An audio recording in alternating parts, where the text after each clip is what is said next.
Welcome to the RiCE podcast, where we meet and thrive from the toughest environments. I'm Colin Howe. I'm joined by Aaron Edwards. And today we're joined by our guest, Andrew, to share lessons on resilience, perseverance and growth. Let's dive in. Introduce yourself, sir. So, Andrew Fox, I did 16 years in the British Army. I did a couple of years with Royal Fusiliers, went to 16 Brigade, transferred to the Parachute Regiment, and then did the rest of my time there. I did 3 tours in Afghanistan, 2 as a platoon commander, 1 as a door kicker with the American Special Forces for 6 months, which was certainly a career highlight. But then I served in Bosnia, Northern Ireland, did training jobs in the Middle East, a number of tours of Sandhurst, which is where I went when I left the army. They re-employed me the next day as a civilian academic, teaching in, first of all, the War Studies Department, and then the Behavioural Science Department, after dabbling a little bit in Aaron's department, but I wasn't quite at his standard, so they kicked me downstairs to War Studies. And then last July I was poached, kind of headhunted to go and be a researcher for a think tank in London called the Henry Jackson Society. And that's taken me on a few adventures over the last 12 months, see both Gaza, Lebanon, running around tunnels captured from Hezbollah, and various other places as well. Fantastic, awesome. And what drew you to the military, Andrew? Why did you become convinced that an infantier's life was for you? I mean, I think I'm 7th generation military, so it goes back to like the War of 1812. I've got a great grandfather, and we cover off Civil War, both sides, World War I, World War II. Dad was first a Royal Navy pilot, then a Royal Air Force pilot. So it's in the blood, I think. But I always wanted to be in the army from just being a little kid. It was a lifelong ambition. I never really considered anything else. I did a law degree at university because my dad made me. But yeah, it was never going to be anything but the army for me. Fantastic. So the law degree, then Sandhurst. Yeah. What was that transition like? That was fine. I did 2 years in Brussels working for Lord Hannon, who was Daniel Hannon MEP at the time, which was kind of fun. It wasn't hard work. And all of a sudden I was plunged from drinking a lot of Belgian beer to suddenly making bashes and stuff like that. But I'd done cadets, I'd done reserves, or TA as it was back in the day. Natural progression. Yeah, so it wasn't like a culture shock. It was just a professionalisation of my hobby as it stands. And you're obviously wearing the free para motif. What was that always the drive, or did you sort of go a slightly different direction? Well, no one from my intake went to the Parachute Regiment, okay, because the regimental rep, the captain, was a total throbber. He'd do things like kick cadets out of bed at 3 a.m. and make them write essays. So, you know, the Sword of Honour winner who went on to command 22 SAS was offered paras but went to the artillery instead, so he went to 7 RHA. There's, you know, a lad who won a military cross and is now working for the Chief of the General Staff. So there was a glittering kind of group of people that just all turned down the paras because of this one captain who was an absolute chopper. But you know, I was on Herrick 8, attached to 5 Scots on that tour. Saw 3 para come in and smash the place up, and I was just really impressed with them. So when I hit the E-posting list, I was like, get me to 16 Brigade, get me up to Catterick and DP Company, and I did my 2 years as a staff captain in Brigade Headquarters, and was just like, yeah, not going back to the crap hats. I'm staying here. You've got me. So what sort of period was this? How many years in were you at this stage? Well, so it was a really weird career for me. So straight from training, like straight from Brecon, I went on attachment to Team Mercy in Afghanistan. So my first firefight was literally 3 weeks from my last day of training. So I was straight in at the deep end. Which is this would have been 2007. 2007. Yeah, summer 2007. And then we went straight back out again with 5 Scots on Herrick 8. And then the Royal Welsh were due to deploy on Herrick 11, but my company got collapsed because they went to a 2-company construct. So they kind of pimped me out to Brigade, and Brigade went, we need someone to go off with the US Special Forces for 6 months. Do you want to do it? And I was like, yeah, that sounds all right. First, 2009-10 this was, so it was right at the height of the really violent era of Herrick.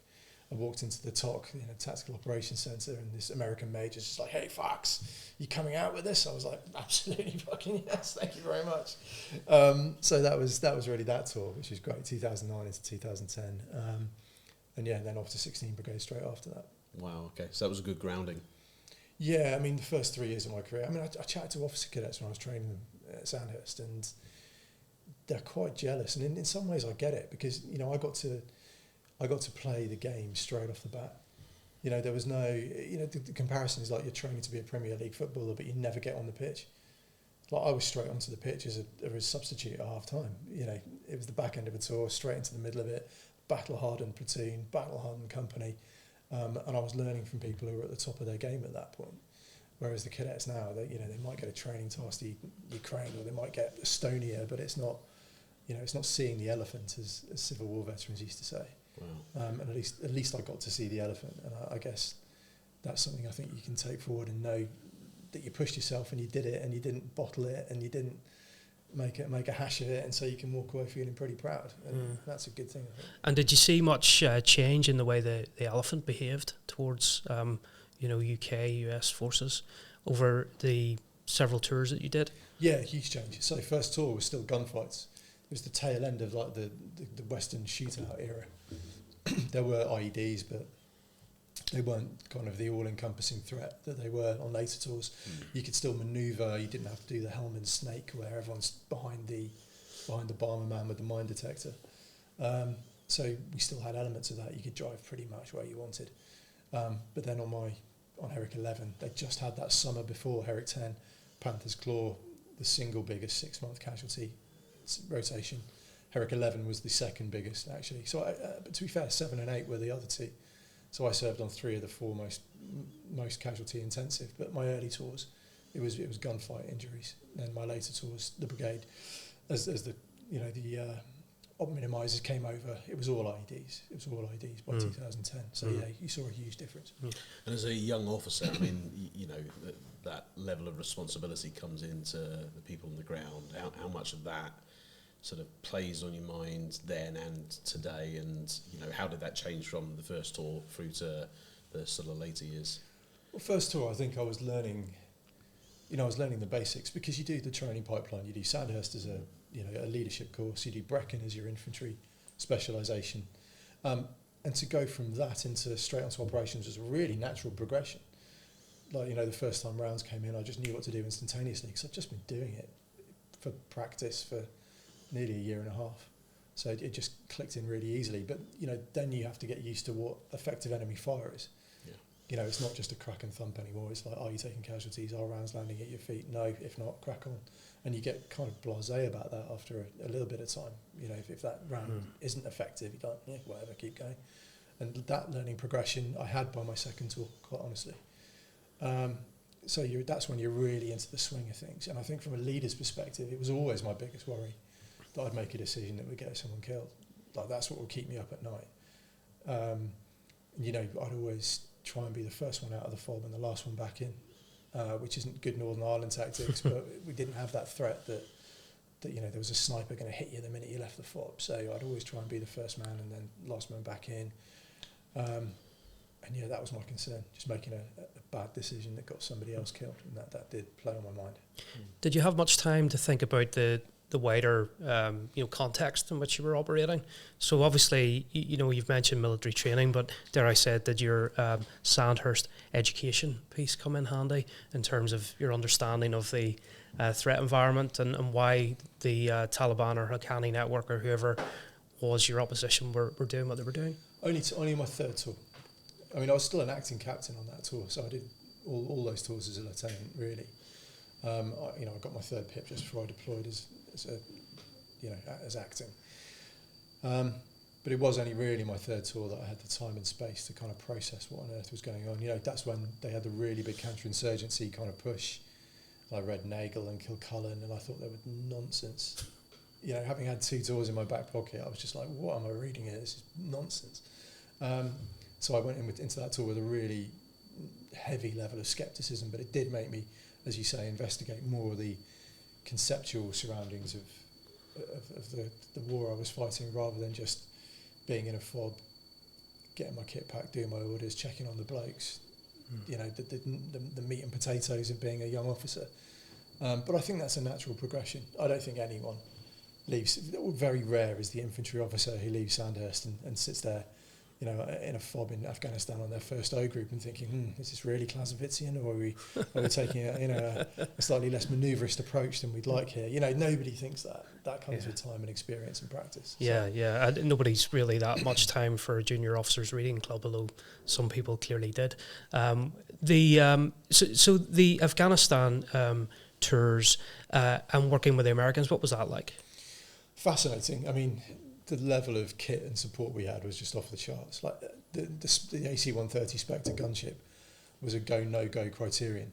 Like if we lost the AC-130, we'd can the mission. So every time you went out, you knew you had this monster flying above you. And it was the kit, the drop-down kind of little iPhone that you have on your chest. That was years off reaching the conventional army, and yet we were cutting around with that. And you could cross-cue the Predator footage with the AC-130 footage, and the JTACs could target with it. And it was, this level of kit was a light year different to ground pounding in a fob. So that was really cool. I thought the Americans were actually very good. Their SF are a decent bunch.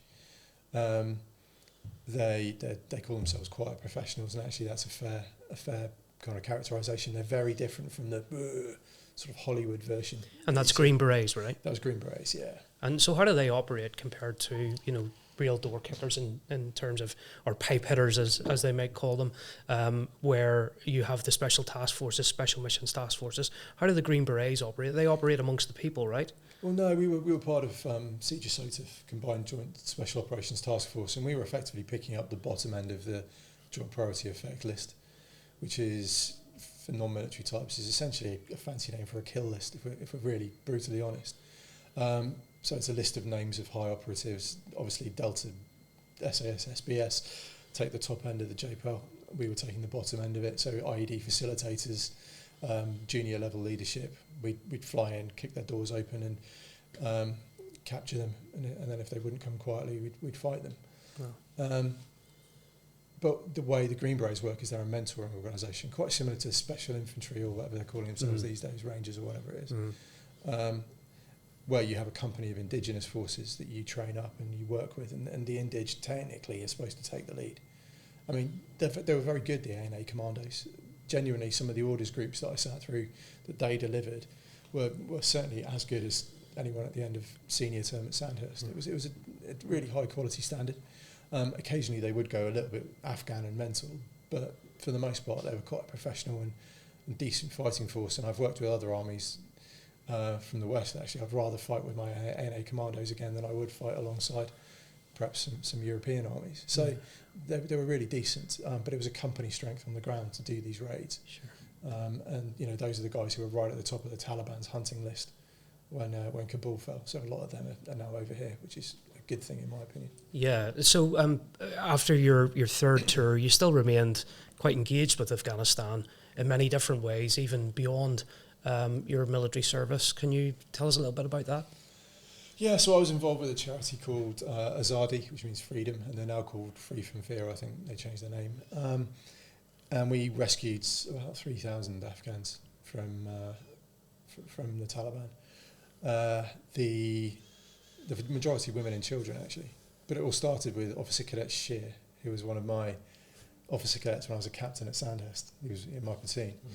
And when Kabul fell, he kind of dropped off the radar for 6 weeks. And then popped up on WhatsApp, and he'd basically been hard targeting around Host province in Afghanistan with his wife and 6 kids under the age of 10, just moving house every night because he turned out to be he ended up being an intelligence officer, so he was quite high on the Taliban's wanted list. So you got Shear just dapping around Host province, trying to stay low and move fast with his family. So I raised a bunch of money. Used a few contacts I had to get him a safe house in Kabul, and we just stuck him in a safe house till we could get his Afghan relocation and assistance program authorization cleared. So he spent about 6 to 8 months in a safe house, but that kind of just snowballed. I was raising for Shear, and then other people reached out to me, like, can you help me? Most of them were from the Afghan National Army Officer Academy, which was Sandhurst's kind of, they call it Sandhurst in the Sand. It was the Officer Training Academy for the ANA. And it just snowballed. We just raised like 100 grand, and just effectively I ended up running from my sofa in Surrey, I ended up running a safe house ring in Kabul and a black market passport and visa ring. It was deeply surreal. So what was the change? What made that change to go from military life and all that going on to, right, I'm out, I'm leaving? Oh, I was medically retired. Okay. Yeah, I went fully mental with PTSD for 2 years, and yeah, it wasn't a great end to the career, if I'm honest. But these things happen, unfortunately, and then you do the treatment and you get past it. So has the academia side of things allowed you to process that better, I guess? Yeah, I think so. It was nice being on a sort of military environment still. You know, Sandhurst was kind of a happy place for me in many ways. It's really good memories from there. I loved being a captain. Didn't necessarily love being an officer cadet, but you know, it was still had a positive sense of the place. But loved being a captain there, and I was a major there for a year as well. So I think I'm one of very few people who've had 4 first days at Sandhurst as cadet, captain, major, and civvy academic. But yeah, it was helpful. I mean, the pace of life was much slower than being, you know, I was operations major for Northern Ireland in my last job. You can imagine the pace of that. I mean, no disrespect to the Sandhurst academics, but it's not quite the same tempo as being a sort of senior grade staff officer. So yeah, it was just a bit of time and space where I could engage with the treatment. I was talking and teaching stuff that I was very comfortable and familiar with. So I find it's you know, having done a bit of this myself, teaching around your experiences is almost a way of digesting and processing and almost getting it out from a slightly open narrative, so you're looking sort of almost down on yourself from an outside perspective, and that's just a good way of processing, I think. Yeah, I mean, there were still things that would fire me off like mad. Like there's the film Restrepo, which was actually filmed while I was in theatre, and I know Dan Carney, who's the captain in that film. We worked together when he was at 75th Rangers, and there's a scene where the Apache's firing and it's all going a bit nuts, and that would inevitably get me rocking as we watched it. And but I thought it was kind of helpful because the cadets could see that you know, I was discomforted by it, and then I could talk to them about why, and then give them a really good kind of introduction to what happens with PTSD and mental health awareness and all that sort of stuff. So I took it and made a positive out of it. Fascinating. So that worked quite well, I think. Yeah. And just to go back to Afghanistan, I mean, it was a very brave thing that you did in trying to get those Afghan people out. I also have fond memories of Officer Cadet Shah and others, and I think that they remain eternally grateful. But at that particular moment when Kabul was falling to Taliban forces, there didn't seem to be a plan in place, and so people like you had to step into the gap. Why do you think that coalitions like US-led coalition in Afghanistan, Western coalitions generally, really seem to be behind in trying to understand the pace of the complex security environments they find themselves in? I think it's just a lack of strategic thinking. I think people are so tied into domestic issues, politicians tied into domestic issues and domestic agendas, that they just don't think, and they're out of practice thinking long-term sort of strategy when it comes to conflict. I mean, if you look at what the British have done since 1945, it's all been relatively short interventions that haven't needed a huge enduring commitment and a really clever long-term strategy to work through it. Afghanistan was 20 years.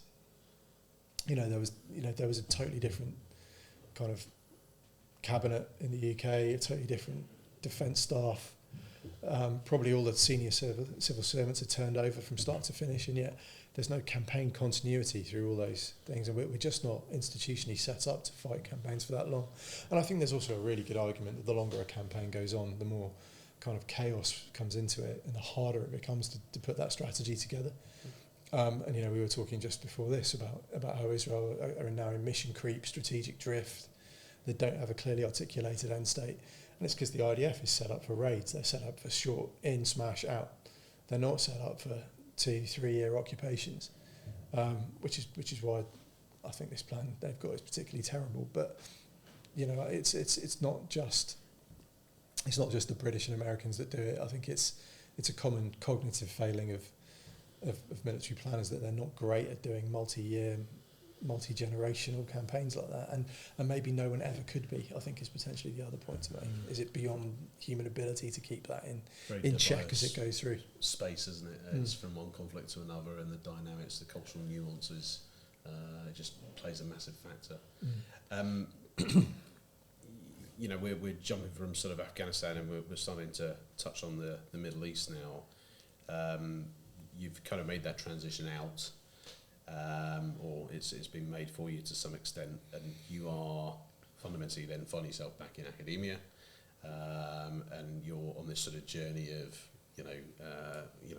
what sort of next on the sort of conflict sort of scale, and you've immersed yourself into a new conflict in a different way, but with eyes sort of wide open from your previous experiences. What is that like? What's that really like for you? It's quite satisfying, because I think one of the key things to do when you leave the army is look at what your skill set is, and where you can best apply that to something you're interested in, because it's not about queen or king and country anymore. It's about you and your future, and where your life's going to go until that moment you hit retirement. So you have to work out what gets you out of bed in the morning. And it's not company orders, it's not company detail anymore. It's internalised motivation. So you have to find the thing that is on the sweet spot. And look, I'm interested in conflict and strategy because I fought in a conflict that had a terrible strategy, and I've always been really interested in unpacking why that went so badly, and hopefully putting stuff on paper that might stop future deployments going that badly as well. If anyone ever reads it, but you know, at least you can get it down and apply that thinking. And you know, I've got a unique skill set. You know, I've worked at a very high level tactically in the army. I'm lucky enough that I served on the Herricks that gave me the experiences I have, and then I've got degrees in law, war studies, psychology, and that's a quite unusual package, I think, and it gives you a relatively unique perspective on things. So when the opportunity to get far closer to an ongoing conflict than pretty much anyone else in the UK, I don't think anyone has been as kind of immersed in it as I have. So how did that come about? I couldn't turn it down. So it started off by standing up for Jewish friends. Like 7th of October happened, we couldn't have done the Afghan evacuations without a lot of help from the Jewish Manchester community. They gave us the charitable structure. They gave us the legal advice to make sure that we weren't accidentally people trafficking, because that was a real risk. Wow. So we couldn't have done it without them, and obviously it was a shared experience. We all became friends. 7th of October happened, and we had people celebrating on the streets of London. Mind-blowing for me. There was an ITV documentary I'd been in, Paris, Men of War. It's great, you should check it out, it's on YouTube. I know Aaron's got the DVD, I signed it for him. But yeah, I had a small platform. So I wanted to use it to stand up for my Jewish friends, which got me an invitation to Israel, which got me in with the IDF, which got me an invitation to Gaza, which got me into Lebanon, running around Hezbollah tunnels with them. And you know, and then my reputation is built from the stuff I've done from there, which means that if I push at certain doors, they sometimes open for me when they wouldn't for other people. So I'm you know, it's almost an accident. It wasn't really by design. But it's an opportunity that's really too good to pass up. Yeah, and so you're a Substacker now, Andrew, a very popular one. So have you any tips for those of us who are struggling to get our numbers up and to get our views as widely circulated as you? Clearly you have a lot of social media reach, and that's one of the things that I certainly have been following in terms of your career over the past little while. Utilising technology is really important to get the message out. So the message that you're trying to get across, particularly about, obviously, the conflict in and around Israel and Palestine at the moment, what do you find to be the most useful aspects of social media to help you to do that, to amplify that message? It's more, I think, negotiating the worst parts and trying to get them out of the way so that you can achieve something useful. You know, particularly X is so flooded with bots. Like I went to the Gaza Humanitarian Foundation in Rafah in Gaza the other day, and I've never seen a bot storm like it in my replies. It was just unreal.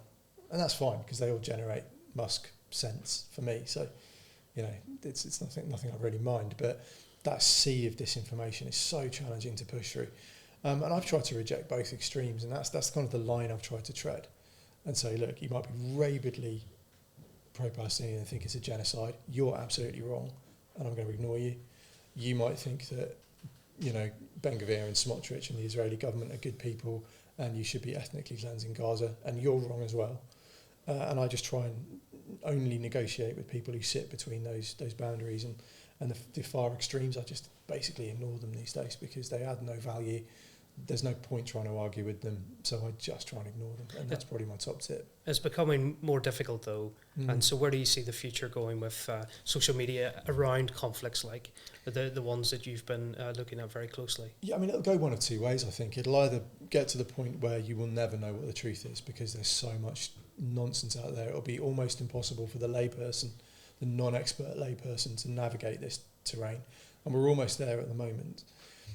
And what I hope is what happens is, as a result of that, social media companies actually do something about it. When the bots, particularly with AI and the imagery and the videos that people can create now, the deep fakes, when those become endemic, I really hope social media companies will take action and do something about it. Otherwise, we're just descending into a world of post-truth, where the only true thing is what you believe to be true.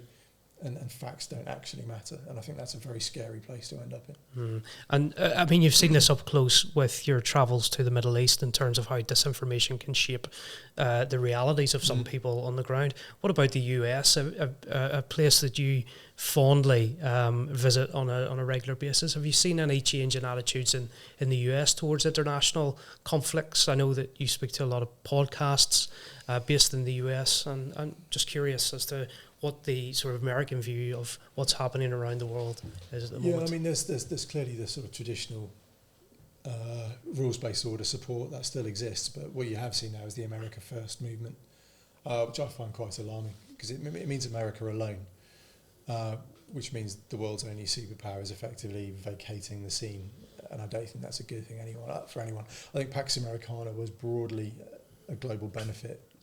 You know, I think it did far more good than harm, and to have lost that, which I think we have, just opens the door for authoritarian states to see huge opportunities. I mean, look at how China is buying up everything that USAID was providing. You know, that was a huge soft power tool, huge influence tool. America just dropped it like a hot potato, and China have gone cool, and just have moved in to sweep up what's left. Wins a lot of influence in a space that China didn't necessarily have before. Yeah, exactly. Yeah. It's a gift. It's been handed to them on a plate. And likewise, I think we are seeing escalations around the world because that American kind of steel fist is now withdrawn. And I think it's a dangerous steel fist. It's almost one of those where it's strong in some places and then soft in places where influence is probably needed. It's really lost that, I think. Yeah, but there was always that threat of kind of American power to back up their allies.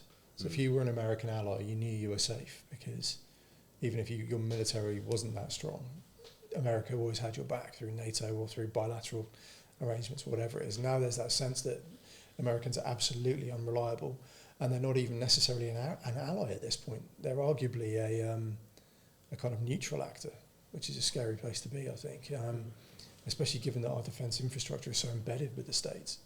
And now we have put all our eggs in that basket, and all of a sudden they've gone wobbly, and that has huge repercussions globally. So it's an interesting time. Wow. So it's time of the IDF. I'm quite interested in diving into this. What's it like with the guys on the ground? How is that? Or how does that compare to, let's say, your time with Free Power and other relevant units? Yeah, the high-end units are great. Their professional units are just as good as anything we can offer. Like, I was in Hezbollah tunnels in Lebanon with the Yahalom, which means diamonds. It's their underground commandos. Outstanding. Like, really, really good. Reserve units, I mean, they're exactly what you'd expect, quite frankly.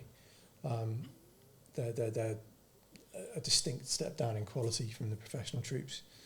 A lot of the horrible imagery that you've seen coming out of Gaza is reserve units, you know, blokes dicking around in women's dresses and in Gazan houses and stuff like that, all very unpleasant. Yeah, that's mainly reserve units. And it's a good lesson, I think, that there is still very much a place for a professional army, but if we're going to generate a reserve force, how we use it, I think, is a really big lesson, because they can never be at the quality of a professional force, and it's wrong to expect them to be. Again, going back to the football analogy, it's like taking someone who plays football once a month for a weekend and trying to put them into a Premier League team. They're never going to be quite at the pace, even if they've got all the talent in the world. Without the practice and the weekly training and the weekly matches, they're never going to be at that standard. And we found that with Afghanistan when we had reservists join. They weren't there when they joined us, but by the end of the tour, because they were doing it full time, they made it up to that standard. But because with the IDF, they don't have the professional integration in the way that we do. It's not individual augmentees, it's formed reserve divisions and brigades and battalions. They've never got that kind of collective bar to aim for. And as a result, I went to 252 Division in Netzer Corridor, and my takeaway was that they just needed a sergeant major. Like, it was just a shambles. And I was looking around like there was shit everywhere. Nobody had any grasp over where everyone was, what they were doing. It just needed... Massive disconnect. It just needed Vern Stokes in there to go and start chopping people with his pace stick. Brilliant. And going forward then, how do you see this conflict playing out? I think it'll just drift until the Israelis decide to stop, or are made to stop by Washington. I don't think we're going to see a decisive last battle.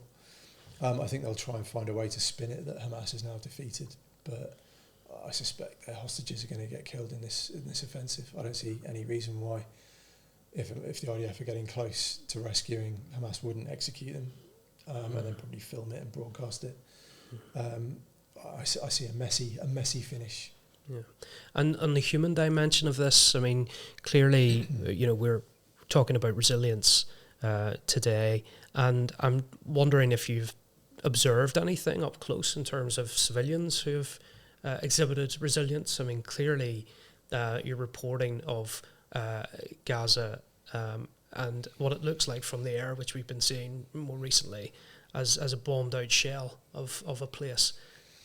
How do people survive in that kind of environment? I mean, that is, I'm not talking specifically of those that are tied to armed groups, but just ordinary, people who are trying to carve out an existence for themselves. I was at one of the GHF distribution sites the other day, and what blew me away was the number of smiles.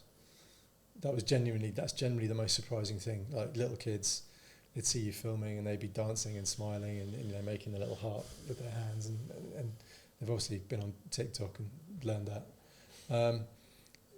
But yeah, the kind of bounce back ability of these little kids was quite remarkable.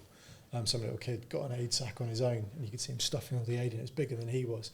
Wow. He's trying to just carry it off, and he's probably not going to get all the way out with all of it. But yeah, I guess it's very, very similar to Afghanistan, where people are living in literally prehistoric conditions. Mud huts, agriculture by hand. This is like pre-industrial revolution stuff. But they just get on with it. And I think if you don't know anything else, then, or that if that's your normal, you just keep going, don't you? Just striving for those basic needs, aren't you? Exactly. And if you look at how we lived in Afghanistan, where we were washing our clothes once a week and sleeping on the floor. My first tour, I didn't even have a DOS bag.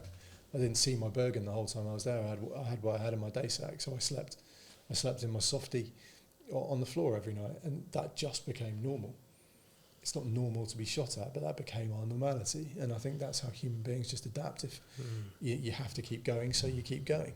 And that's just that resilience that humans exhibit. Fascinating. So what would you say to, and I'm kind of going to bring it back to today and what's sort of happening political, how does this come to an end? It's, you talked about when Israel stops, but you've got a big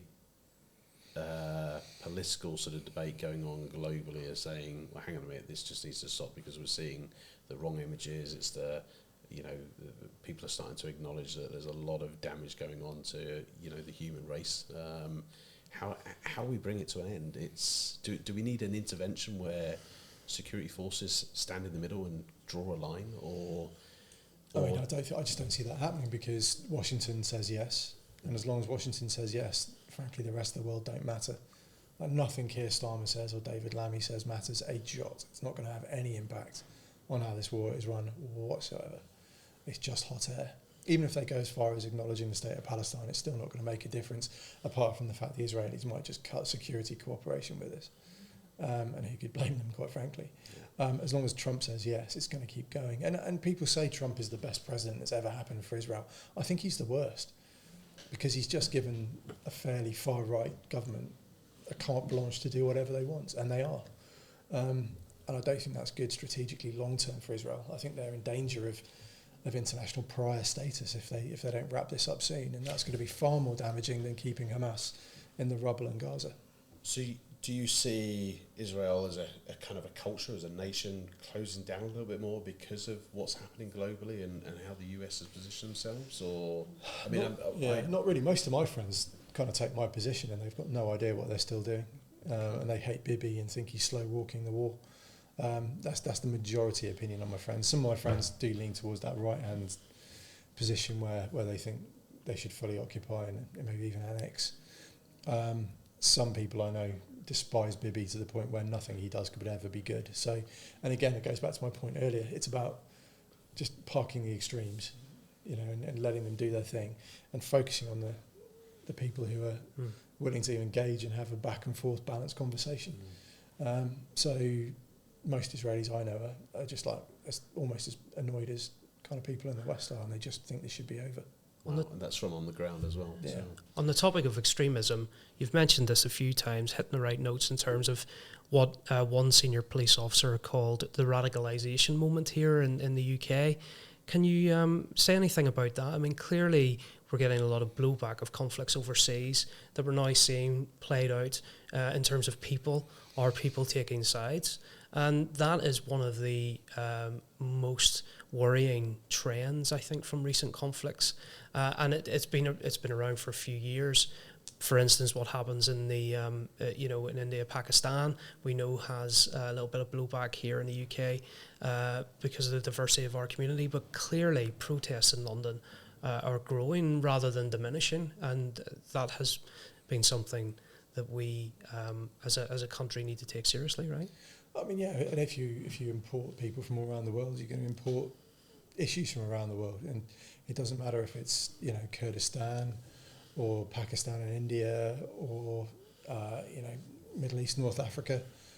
If people now live here and those things are happening back where they come from, they're always going to have a vested interest. So, as that globalization of demography happens, this is just going to keep going, I suspect. The bigger question is, how do we create a coherent community, I think, out of that, extremely diverse set of viewpoints. And I don't have the answer, but there are clearly cracks emerging that perhaps our government should focus on rather more than complaining about what Israel are doing in the Middle East. You've mentioned your Jewish friends. Do you think that they have shifted in terms of their attitude or behaviour even in relation to their own personal and community safety since the 7th of October? Yeah, for sure. They feel under siege, and it's those who can afford it are genuinely thinking about leaving the UK, which is a terrible state of affairs for my money. That people are feeling driven out of their homes just because of their religion, because of what's happening 3,000 miles away in the Middle East, and that's a really bad, dark place to be as a society. And they often say that first it's the Saturday people, then the Sunday people. The Jews are the canary in the coal mine of society, and if this is happening now, then I genuinely worry about what happens in 5-10 years' time. But it's not also isolated to this one issue that's going on today. It's other communities as well, which tends to be probably driven more by bots, social media, etc., right? Yeah, and it's that pernicious influence of misinformation. When I was talking about this post-truth world, like there are people out there with beliefs about the war that are genuinely not true, like starvation. Like there's more than enough food has gone in for everyone in Gaza over the last 2 years. Like there's more than enough. It's a distribution issue, and yet that never kind of reaches the mainstream argument. So even stuff like that, little tiny things, suddenly have hugely disproportionate impact because of what's happening on social media. So, yeah, post-truth world, very scary. Well, on that note, fascinating. Would love to have you for more time. Always good to end on a low, yeah? Yeah, absolutely. And we didn't even get to talk about boxing and all that good stuff, but there we go. No, brilliant. Andrew, thank you. Thanks, Andrew. Yeah, brilliant. Pleasure. Thank you very Thanks, much. fellas. Cheers. Okay. How was that?